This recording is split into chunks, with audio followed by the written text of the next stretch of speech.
बंजर जमीन को उपजाऊ बनाया है और शहर में रह के आप गांव में खेती कर रहे हैं, क्या कहेंगे इसको लेकर? सर, इसमें मेरे परिवार का काफी योगदान रहा।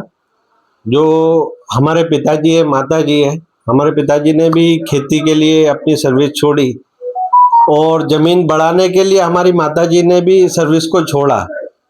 तो ऐसे करके हमने 21 एकड़ जमीन की शुरुआत करी थी और धीरे धीरे फिर आज हम पुनः उस 21 एक कुछ पे बीच में थोड़ा सा हमारा डाउनफॉल था, व्यापार को थोड़ा सा कुछ बढ़ाना था, तो उस हिसाब से हमारी जमीन को हमारा रकबा कम हुआ और हमने जब व्यापार में पैसा लगाया और एक जमीन को कम कर होने के कारण फिर बाद में जमीन बढ़ाने के लिए बंजर जमीन हमको मिली 21 एकड़, क्योंकि हमारा सपना जो था वो 21 एकड़ करने का था। तो 21 एकड़ करने के लिए हमारे पास अभी वर्तमान में 16 एकड़ जमीन है। उस बंजर जमीन क्योंकि पैसे जो मिनिमम थे उसी मिनिमम पैसे में हमको काम करना था, तो हमने बंजर जमीन 16 एकड़ ली और उसको हमने उपजाऊ बनाया। उसमें हमने हमारे पास पथरीली जमीन थी, तो पथरीली मुरुम टाइप वाली जमीन थी, तो हमें सुबबुल लगाना था। हमको प्रकृति से बड़ा प्रेम था, तो हमने प्रकृति से प्रेम के कारण जो पथरीली वाली मुरुम वाली जमीन है उसमें हमने उसको थोड़ा सा पोला किया, गड्ढे करवाए और उसको थोड़ा सा भुरभुरा किया ताकि उसमें जड़ें आसानी से चल पाए।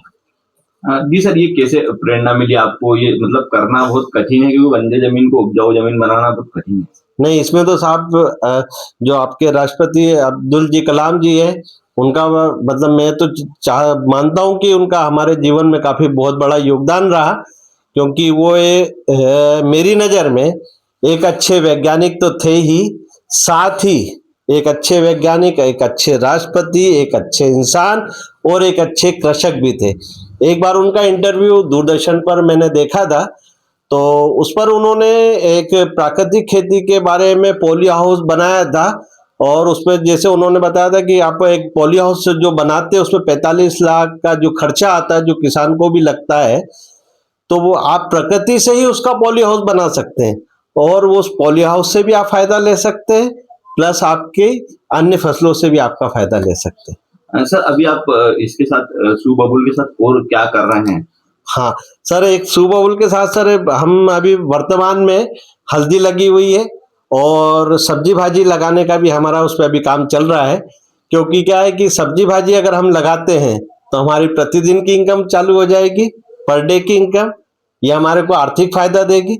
हल्दी है उसमें जो अभी लगी हुई है, हल्दी लगाने के कारण आपका 6-8 महीने में उसकी 8 महीने में आपकी हल्दी आ जाएगी, तो वो हमको ईयरली इनकम हो जाएगी और जो हमारा जो सुबबुल है वो हमारे लिए एफडी की तरह काम करेगा। सर, ये आपने 3 स्टेप्स में कैसे सोचा? ए बी सी, ये तो एक प्रकार का बिजनेस इन्वेस्टमेंट ही होगा। लोग खेती को लेकर बहुत आजकल भागते हैं, लेकिन आपने 3 इन्वेस्टमेंट कैसे सोचे?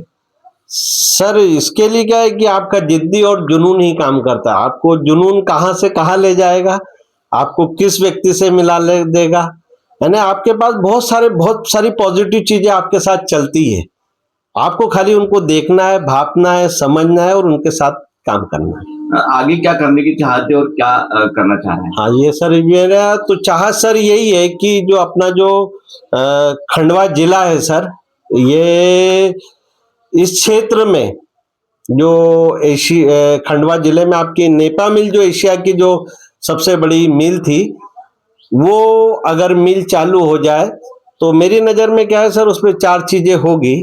जैसे आपका अगर नेपा मिल अगर चालू होती है, चाहे वो किसी को कॉन्ट्रैक्ट के रूप में किसी व्यापारी को मिल जाए तो भी चालू हो जाए, या सरकार स्वयं करना चाहे तो भी हो जाए। अगर ये चालू होती तो 4-5 व्यक्तियों को इसमें फायदा होगा। हमारे किसान भाइयों को तो सबसे पहले हो गई, क्योंकि आज मेरा आर्थिक स्तर सुधर रहा है तो हमारे किसान भाइयों का भी आर्थिक स्तर सुधरेगा। नंबर 1 बात, व्यापारी जो उसको लेगा उसका भी फायदा होगा, सरकार को भी फायदा होगा और जो मिल जो बंद पड़ी हुई है बरसों से वो चालू हो जाएगी और हमारे खंडवा जिले का या खंडवा ब्रह्मपुर जिले का जो नाम है वो बड़ा विस्तृत हो जाएगा, क्योंकि पहले जो नेपा मिल थी वो हमारे खंडवा जिले में ही थी। प्रकृति को लेके भी आपने एक अच्छा काम किया है, तो इसको लेकर क्या कहेंगे? अगर हर किसान को एक संदेश दे पाए कि प्रकृति को भी आप खेती के साथ सही कर सकते हैं? सर, किसान को तो प्रकृति से प्रेम होना ही चाहिए। किसान वैसे भी प्रकृति प्रेमी है, क्योंकि वो फसल लगाता है, छोटी फसल लगाता है। आजकल क्या हो रहा है सर कि सबसे बड़ी बात है कि जो वातावरण बदल रहा है उसके कारण कभी कम वर्षा और अल्प वर्षा हो रही है, कभी अधिकतम वर्षा हो रही है। तो अल्प वर्षा होती है तो भी अपनी सोयाबीन की फसल खराब हो जाती है, और अधिकतम वर्षा हुई तो भी अपनी फसल खराब हो जाती है।